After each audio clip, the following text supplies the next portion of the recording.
Reporter exclusive ദൃശ്യങ്ങളുടെ പരമ്പരയാണ്. ഇപ്പോൾ അടുത്ത എക്സ്ക്ലൂസീവ് ദൃശ്യങ്ങൾ പ്രേക്ഷകർക്ക് കാണാം. വി.ഡി. സതീശൻ, രമേശ് ചെന്നിത്തല കൂടിക്കാഴ്ച. രമേശ് ചെന്നിത്തലയുടെ വീട്ടിൽ അകത്തുള്ള ദൃശ്യം ഇന്നലെ നമ്മൾ ആ കൂടിക്കാഴ്ച കണ്ടതാണ്. ഇന്നലെ കൂടുതൽ നേതാക്കളൊപ്പം ഉണ്ടായിരുന്നു. ഒറ്റയ്ക്കൊറ്റയ്ക്കുള്ള കൂടിക്കാഴ്ചയാണ്. രമേശും വി.ഡി. സതീശനും തമ്മിലുള്ള കൂടിക്കാഴ്ചയിൽ ഒരു അനുനയം രമേശിൽ നിന്നും കൂടുതൽ ഉണ്ടാകുമോ എന്നാണ് വി.ഡി. സതീശൻ പ്രതീക്ഷിക്കുന്നത്. ഉൾക്കൊള്ളിക്കുമ്പോൾ എത്ര പേരെ ഉൾക്കൊള്ളിക്കാനാകുമെന്നുള്ളത് രമേശ് ചെന്നിത്തല മന്ത്രിസഭയിലേക്ക് വേണമെന്നുള്ളത് എല്ലാവരും ആഗ്രഹിക്കുന്നു. വി.ഡി. സതീശനും ആഗ്രഹിക്കുന്നു, ഹൈക്കമാൻഡും ആഗ്രഹിക്കുന്നു. പക്ഷേ അതിൽ അദ്ദേഹം ചില ഉപാധികൾ വെച്ചു എന്ന വിവരങ്ങളാണ് നമുക്ക് ലഭിക്കുന്നത്. ഇന്നലെ ഒരു ടീഷർട്ടൊക്കെ ഇട്ടിട്ടായിരുന്നു രമേശ് ചെന്നിത്തല കണ്ടത്. ഇന്ന് പക്ഷേ അദ്ദേഹത്തിന്റെ രാഷ്ട്രീയ വേഷം തന്നെയാണ്. രണ്ടുപേരും മുണ്ടും ഷർട്ടിലും ആ ചർച്ച നടത്തുമ്പോൾ അത് ചാമക്കാലയും എത്തിയിരിക്കുന്നു. ഇവരൊക്കെ തന്നെയും രമേശ് ചെന്നിത്തലയുടെ സന്തത സഹചാരികൾ, ഏറ്റവും അടുപ്പമുള്ള നേതാക്കൾ.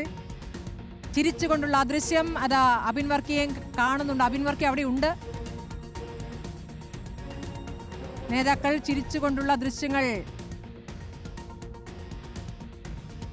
ആണ് നമുക്ക് കാണാനാകുന്നത്. നേതാക്കൾ എല്ലാവരും വന്നിരുന്ന് സംസാരിച്ച ശേഷം ബാക്കി എല്ലാവരും മാറി വി.ഡി. സതീശനും ചെന്നിത്തലയും മാത്രമുള്ള ദൃശ്യങ്ങളിലേക്ക് മാറുമോ എന്നുള്ളതാണ്. പിന്നെ മാധ്യമങ്ങൾക്ക് അവിടെ പ്രവേശനവും ഉണ്ടാകില്ല. കൂടിക്കാഴ്ച ആ തീരുമാനം ആണ് കാത്തിരിക്കുന്നത്.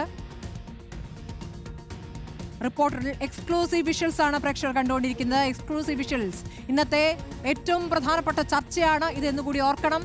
കാരണം മന്ത്രിമാരുടെ കാര്യത്തിൽ കോൺഗ്രസ് ഇന്ന് തീരുമാനമെടുക്കുകയാണ്. 11 മന്ത്രിമാരുടെ പേരുകൾ വരുമ്പോൾ രമേശ് പക്ഷത്തു നിന്നും രമേശ് ചെന്നിത്തലയെ കൂടാതെ വേറെ ആരൊക്കെ എന്നുള്ളതാണ് ഏറ്റവും പ്രധാനം.